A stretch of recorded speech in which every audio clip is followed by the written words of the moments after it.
સરદાર વલ્લભભાઈ પટેલની 150મી જન્મજયંતિ ઉજવણી જોરદાર શાનદાર રીતે સ્ટેચ્યુ ઓફ યુનિટી ખાતે કરવામાં આવનાર છે। સાથે ભારતના પ્રધાનમંત્રી આવનાર છે। બીજી બાજુ જોવા જઈએ તો વડોદરા શહેરનો આ હરણી વિસ્તાર છે અને હરણી વિસ્તારના મુખ્ય રોડ પર અને તલાટી ઓફિસની બહાર સરદાર વલ્લભભાઈની પ્રતિમા વર્ષોથી આવેલી છે। આ પ્રતિમા જર્જરિત હતી ત્યારે અમારા દ્વારા રિપેરિંગ કરવામાં હતી। એના બાદ હરણીના ગ્રામજનો દ્વારા પણ રિપેરિંગ કરવામાં હતી, પરંતુ હાલ વડોદરા મહાનગરપાલિકાની નિષ્ફળતાના કારણે આ પ્રતિમા હાલ જર્જરિત હાલતમાં છે।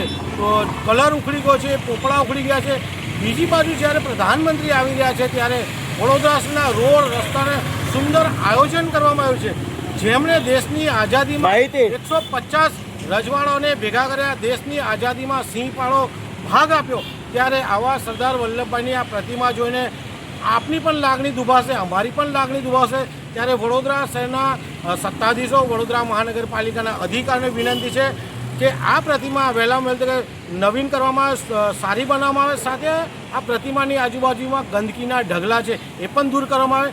જેમણે દેશની આઝાદીમાં સિંહ પાળો આપવામાં આવ્યો છે, જેમના દ્વારા દેશની આઝાદી આપવામાં આવી છે, એવા સરદાર વલ્લભભાઈની પ્રતિમા વહેલામાં વહેલી રિપેરિંગ કરે તેવી અમારી માંગ છે।